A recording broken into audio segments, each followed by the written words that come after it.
Nah, di sini lengkap. Jadi tetap dari alam sini ke sini. Jadi saya nyebut istilahnya tuh farm to table. Oke.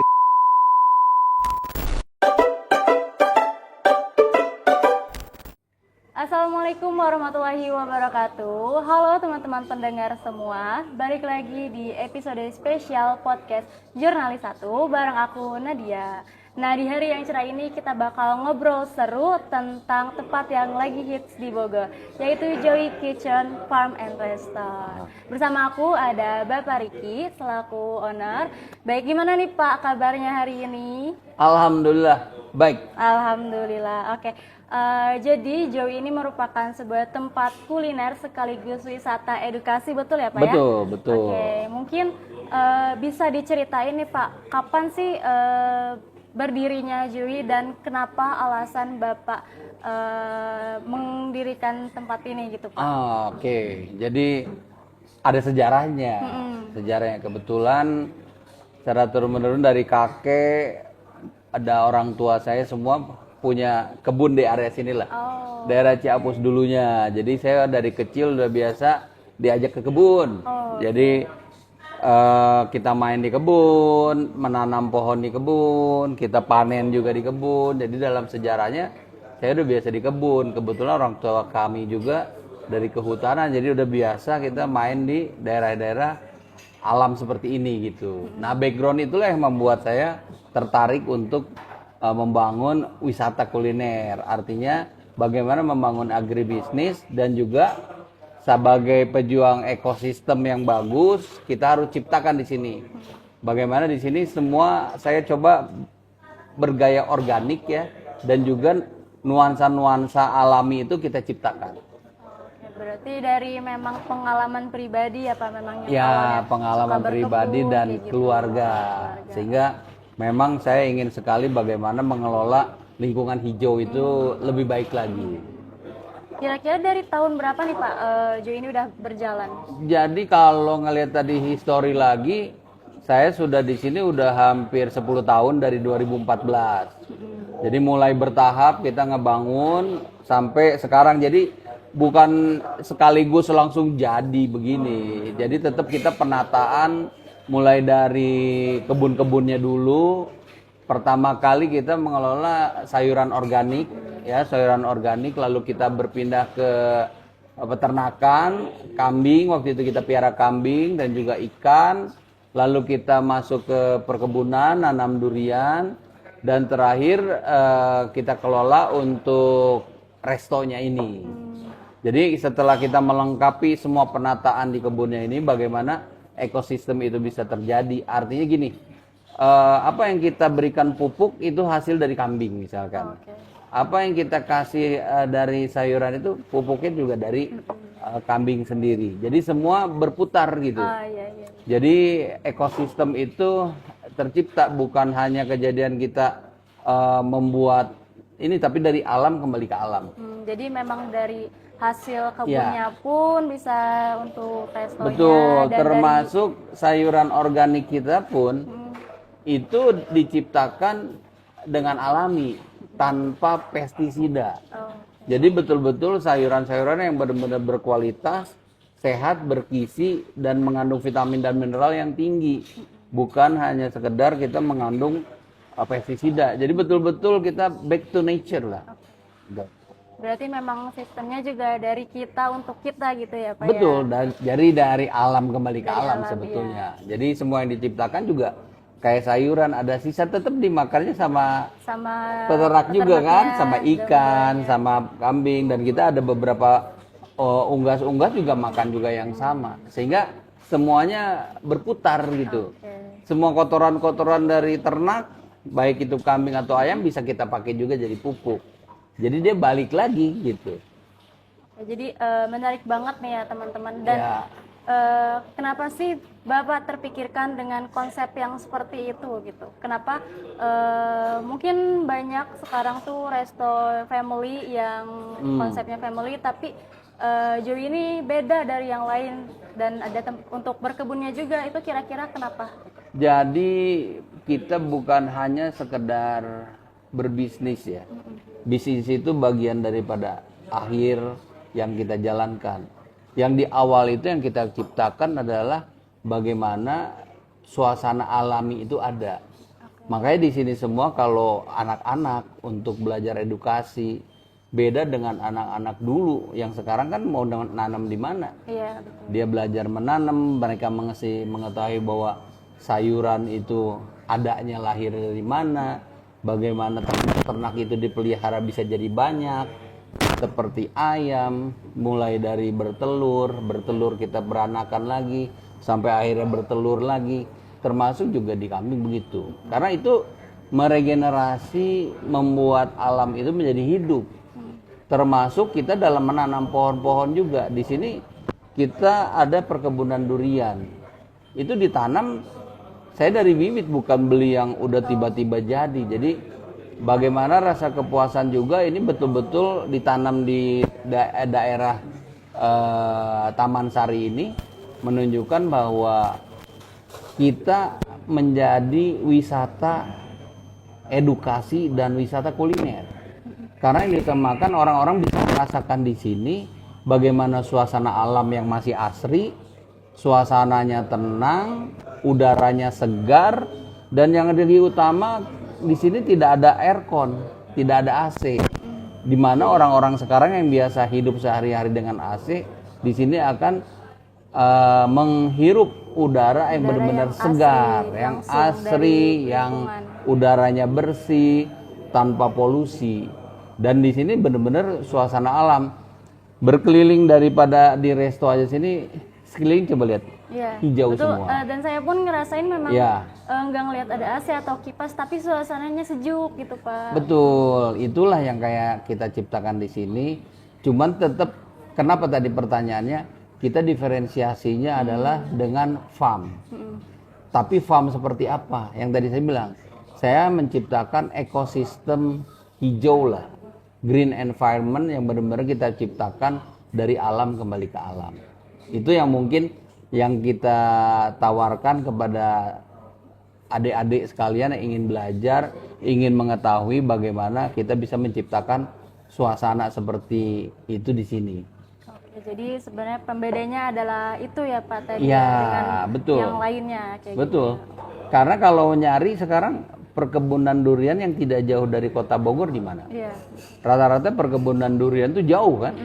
Di tempat yang ini, tapi sekarang kita dari pintu tol Jagorawi hanya perlu waktu 30 menit atau 10 km. Di sini Anda sudah bisa menikmati pemandangan perkebunan pohon durian. Boleh dicari di mana yang kita bisa ngelihat, dan di sini bukan hanya dinikmati di waktu siang hari, di malam hari pun dengan nuansa terang akan lebih indah pemandangannya. Begitu yang bedanya. Jadi belum tentu sama dengan yang lain ya. Kalau untuk kebunnya sendiri, apakah cuman ada durian aja atau gimana Pak? Jadi di sini sebetulnya banyak kita tanam buah-buahan. Cuman memang konsep kita kan tagline-nya Eat Coffee and Durian.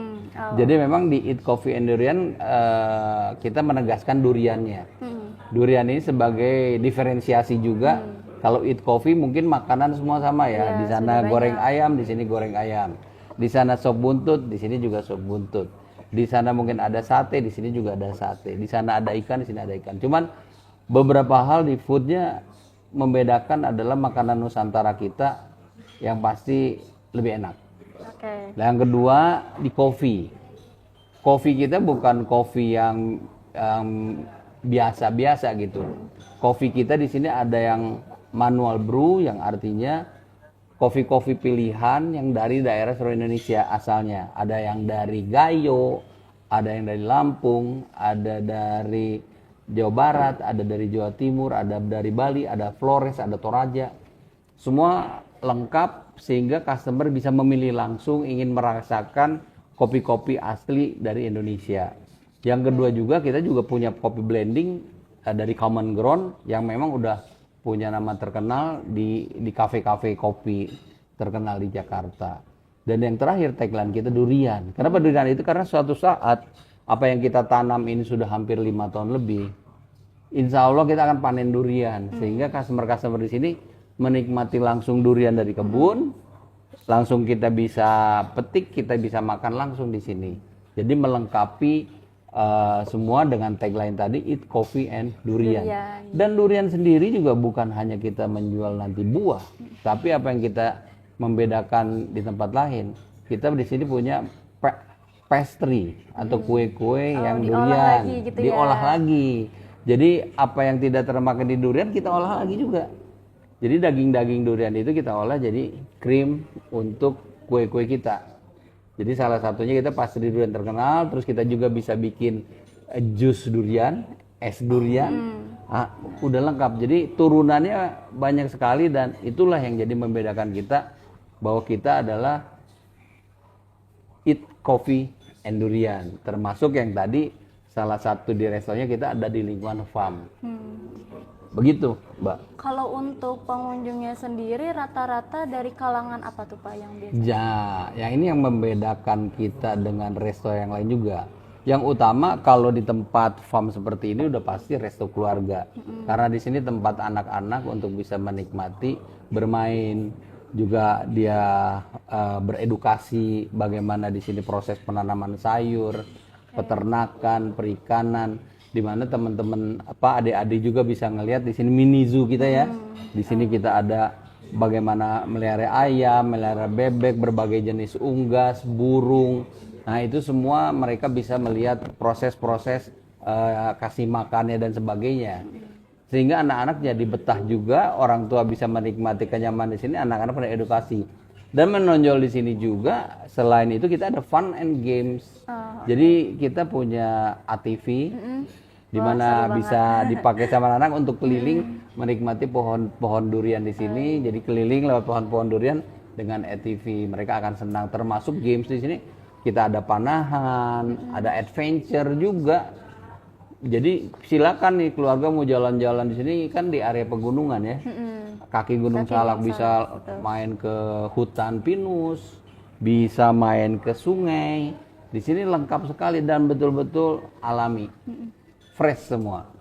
Jadi memang konsepnya berwisata sambil beredukasi gitu ya Pak? Iya, wisata dan edukasi jadi satu di sini. Karena yang saya bilang tadi, wisata edukasi dan wisata kuliner itu tidak bisa dipisahkan lagi di sini. Karena semua orang belajar jadi datang ke sini.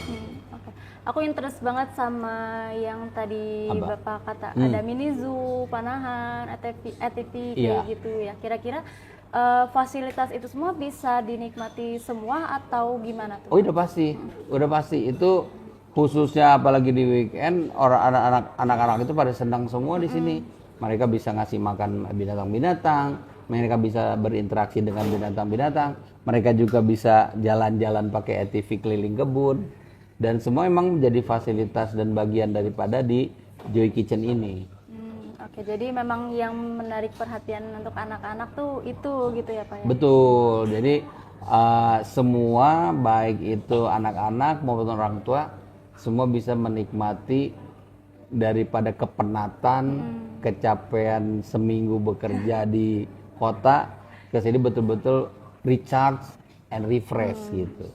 Jadi bisa family time. Kadang kan kalau misalkan mungkin anak-anak sekarang lebih banyak mainnya sama gadget, sama teman-teman online betul. Datang ke sini kita bisa ngerasain kedekatan sama keluarga kayak betul, gitu. karena kan nggak akan jarang ditemui ya yang namanya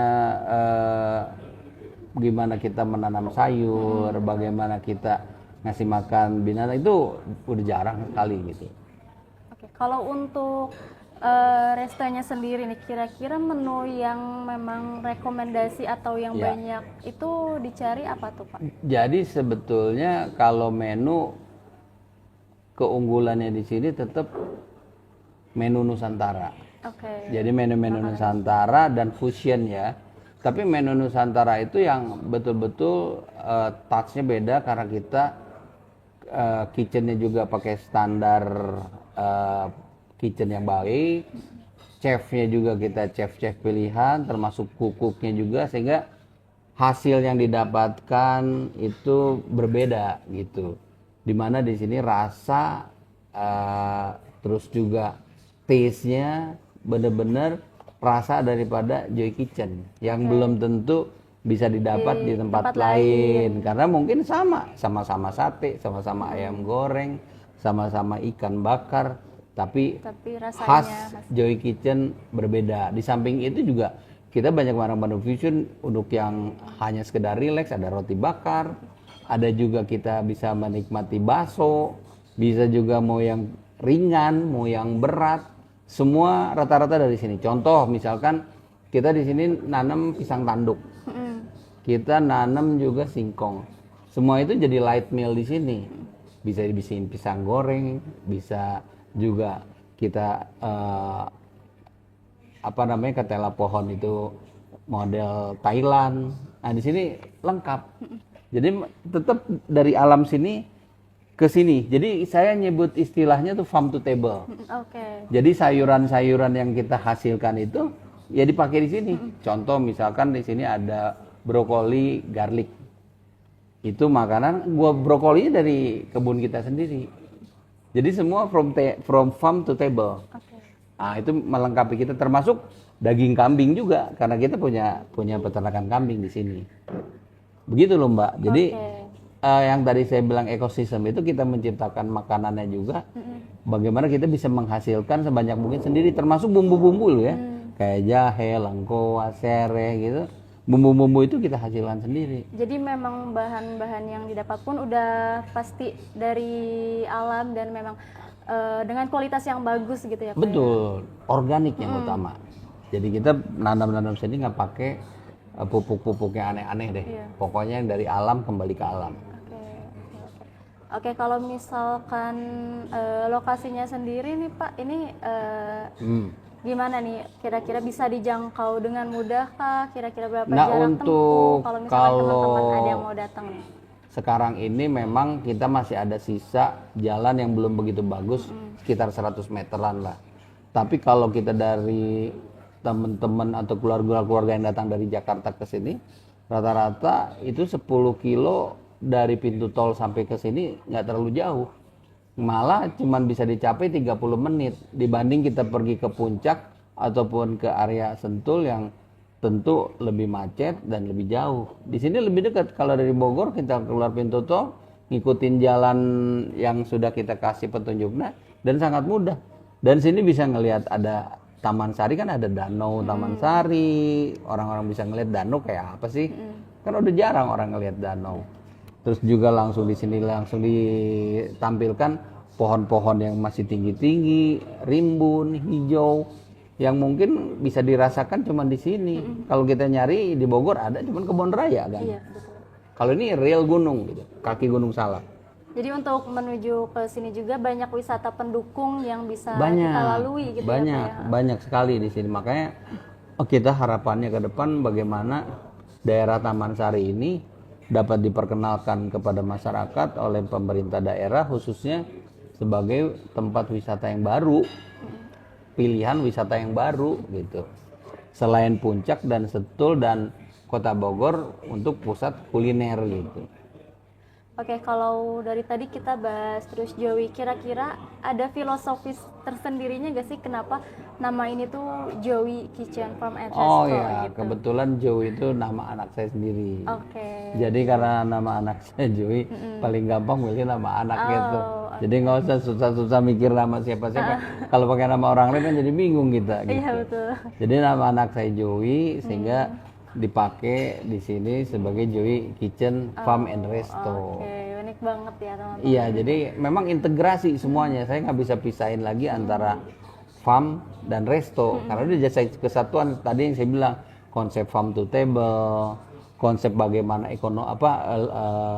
environment hijau itu memang kita ciptakan di sini.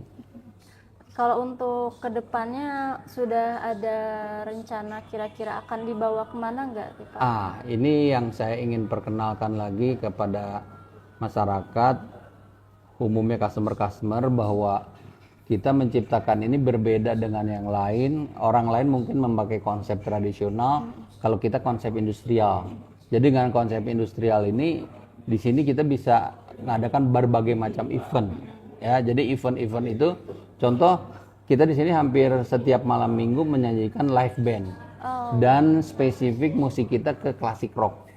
Jadi seperti Beatles, Rolling Stone, Bee Gees itu udah jadi rutin tiap malam mingguan untuk bisa mencetak, dan memang penikmat band-band lawas lah. Dan juga dengan segmen market kita itu 70% ke ibu-ibu. Makanya di sini kebanyakan yang datang adalah ibu-ibu, karena ibu-ibu apa? Arisan. Kumpul-kumpul. Gathering. Di sini bisa dance, bisa pengajian, bisa acara angklungan, berbagai macam event bisa.